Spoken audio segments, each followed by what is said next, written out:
Ken as the bright student.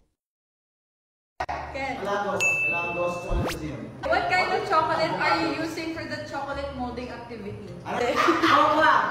Okay, Ken.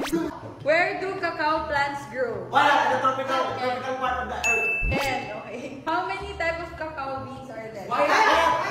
16. Ken. Oh, you didn't listen, man. What is more valuable than gold? Wala. Ken. Chocolate. What is the scientific name of chocolate? Wala. Ken. Chocolate. It is impossible to taste chocolates when...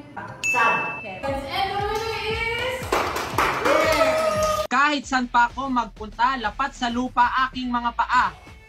Saka lang, wala. Nauna si Ken. 19.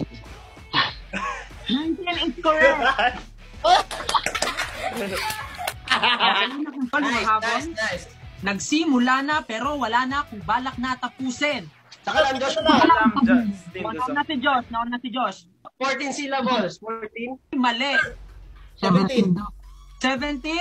17 is correct. Ang Good hirap job. magpapadali. Pikit ang mata, ang tama, wala. Ha! Okay. Ilan ang sagot mo? 11. 11 is correct.